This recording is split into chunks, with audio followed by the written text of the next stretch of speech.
wanita. Laki-laki itu kalau dalam tekanan masalah, mereka menyendiri, berkontemplasi, dan merumuskan solusi. Perempuan kalau ada masalah, mereka berbicara untuk mencurahkan isi hatinya, mengurangi ketegangannya, pengen merasa dimengerti, difahami, dan merasa tidak sendiri. Kalau perlu menangis sampai tuntas air mata. Ini wanita, meredakan ketegangan dengan begitu, laki-laki dengan begitu. Maka kalau tidak saling difahami, akan terjadi persoalan besar. Ada suami pulang, tasnya dilempar, tubuhnya diempaskan ke sofa, sepatu dilepas nggak pakai tangan tapi langsung kaki. Kemudian posisinya begini. Istri yang baik hati tahu suaminya sedang ada masalah. Maka dia pikir, kalau aku punya masalah, aku curhat biar agak tenang. Suamiku juga butuh curhat. Lalu dia datangi suaminya, dia tanya, "Mas, ada masalah apa?" Dan jawaban semua suami di dunia sama. "Enggak kok dek, enggak ada apa-apa." Istrinya mengejar, dia pikir penting buat suaminya supaya tenang, curhat. Dia bilang, "Mas, aku kan kalau ada masalah juga cerita sama kamu. Masa kamu gak mau cerita sama aku, Mas?"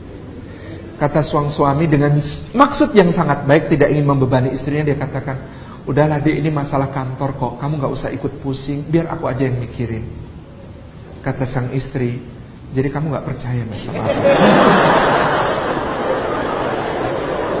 Semua bermaksud baik, tetapi tanpa ilmu. Sang istri bermaksud baik menjadi tempat curhat terbaik suaminya. Daripada dia curhat sama siapa-siapa, gak jelas. Lebih baik curhat sama saya, pikir si istri. Sang suami mikir, kasihan istri saya, urusan rumah tangga sudah sangat berat dia hadapi. Masa harus saya bebani dengan cerita tentang masalah di kantor? Enggak, kasihan dia. Gak nyambung kan? Gak nyambung. Itulah kenapa Ibunda kita Khadijah itu istimewa sepanjang sejarah. Sebab dia wanita yang paling tahu ilmu beginian. Rasulullah pulang dari Gua Hiro itu shock. Ada yang tanya, dapat wahyu kok malah shock? Ya iyalah, shock dapat wahyu begitu. Gimana enggak? Lagi mikirin, umat kacau ya Allah, jahiliyah ya Allah, mikir begitu. Tiba-tiba datang sosok bercahaya, datang-datang maksa pula. Iqra ya Muhammad, Iqra ya Muhammad. Mana Bukhari, saya nggak bisa baca. Itu dipaksa sambil didekam sampai habis nafas itu. Itu kan shock kayak. Dan tiba-tiba pesan dari langit itu akan mengatakan, "Ya wahai Muhammad, umat ini sedang kacau, maka kami serahkan kepadamu sampai beres." Itu kan kayak tukang kebun tiba-tiba jadi angkat jadi direktur utama perusahaan, terus dibisikin, Pak, utang perusahaan ini 800 kali lipat nilai aset Pak. Ya gimana nggak shock gitu. Pulang itu tersaruk-saruk, jatuh, tersandung, jatuh, bangun berulang kali. Rasulullah Muhammad SAW tiba di depan pintu di rumah Ibunda Khadijah. Dia menggigil, pucat pasi, berkeringat dingin, dan kemudian berkata, "Khadijah, zammiluni ya Khadijah, zammiluni." Kalau Ibunda kita Khadijah kayak tipe istri yang tadi, "Ya Allah suamiku, ada apa ini?" Saya kira sirah nabawiyah akan lain ceritanya. Tapi Ibunda Khadijah sangat memahami psikologi suami istri. Apa yang beliau lakukan? Radhiyallahu anha, Rasulullah dituntun masuk ke kamar, ditutup pintunya. Di balik pintu itu dia memohon kepada Allah, "Ya Rabbi, Engkau yang lebih mampu menjaga dia, lebih mampu menolongnya." Dia akan tunggu cerita itu nanti setelah Muhammad mau cerita. Karena ibu-ibu, suami juga cerita masalahnya, tapi agak beda tipe dengan perempuan. Kalau perempuan cerita masalah di awal supaya agak lega, laki-laki cerita masalahnya di akhir. Tipe ceritanya laki-laki begini, "Ma, kemarin sebenarnya di kantor ada masalah loh." Ya Allah, terus gimana masalahnya Pak? "Tenang, sudah Papa beresin." Nah, tipe ceritanya laki-laki itu begitu, untuk menegaskan gue kawam, gue pemimpin. Jadi ini bedanya. Maka kebalikannya, laki-laki perhatikan. Ada istri bercerita, penyakitnya laki-laki adalah jump to conclusion. Loncat ke kesimpulan, lalu memberi solusi tanpa diminta. Tipikal ceritanya istri, kan begini, gak kayak laki-laki tadi. "Seharian ini aku capek banget, Masya Allah. Cucian numpuk, piring gelas kotor semua. Tamu berdatangan gak habis-habis. Rumah disapu dikit, debunya masuk lagi. Anak-anak rewel, tetangga juga resek banget itu. Aku capek, Mas.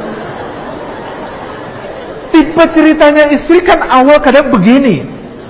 Nah, suami yang tidak taktis dan strategis, dia nggak ngerti. Maka dia tetap sambil pegang koran atau pegang iPad atau pegang gadgetnya. Dia kemudian bilang dengan begitu santai, dengan sok bijak mengatakan, oke dek, bulan depan kita cari pembantu. Solutif nggak, Mas? Kalau istri mengeluhkan betapa ruwetnya ngurusin urusan rumah, kita tawarkan pembantu, solutif nggak? Solutif di dunia laki-laki. Tetapi bagi seorang istri, kalimat ditawarin pembantu tadi terdengar di telinganya, maka dia merasa tersengat dan kemudian mengatakan, jadi selama ini semua pengorbananku, perjuanganku di rumah, kau hargai tidak lebih dari kerjaan seorang pembantu. Tega kamu, Mas. Tega kamu, Mas.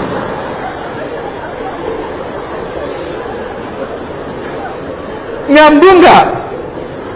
Nggak nyambung. Padahal maksudnya baik. Suami mencari solusi. Kalau istri kesusahan, carikan yang bisa bantuin. Kan begitu. Kalau begitu, gimana? Nah, istri lebih marah lagi kalau solusi yang Anda berikan, oke dek, kayaknya adik kelas kita itu mau bergabung dalam rumah tangga kita. Oh, lebih parah lagi itu marahnya. Itu parah lagi marahnya. Makanya, itu keliru strategi. Bahkan soal nangis. Lelaki yang tidak ngerti ilmu tentang cinta itu akan mengatakan, hapus air matamu. Lelaki yang tidak mengerti tentang cinta itu akan mengatakan, buat apa nangis? Nangis itu gak menyelesaikan persoalan. Itu kalimat lelaki yang belum belajar tentang cinta. Rahasia kecil kita, Rasulullah itu, sebagaimana para pencinta legendaris lainnya, itu tidak pernah menghapus air mata istrinya, tidak pernah menyuruh istrinya menghentikan tangis. Rasulullah itu tipenya menyediakan tempat bagi istrinya untuk menangis sampai tuntas dan tentram di bahunya sallallahu alaihi wasallam. Laki-laki, siapkan bahu Anda. Jadi soal tadi apa yang dilakukan? Seorang suami itu hanya butuh memahami, mengerti. Istri cerita kayak tadi, bukan minta dicarikan pembantu. Anda salah kode. Salah memahami kode. Yang diminta istri adalah pemahaman, pengertian, kontak mata. Anda dengarkan. Masya Allah, Anda takjubi, Anda kagumi. Lalu sebuah ungkapan cinta yang tulus, Masya Allah. Betapa beruntungnya aku mendapatkan istri sesolehah kamu. Ya Allah, aku gak bisa bayangin. Kerjaanku di kantor berat, tapi aku gak bisa bayangin kerjaanku di rumah pasti luar biasa lebih berat. Ya Allah, istri yang seperti ini, ya Allah, yang pasti surganya amat tinggi, ya Allah. Kalau hamba kelak sebagai suami kalah tinggi surganya sama istri yang beginian, ya Allah. Bikin dia ngangkat saya ke derajatnya, ya Allah.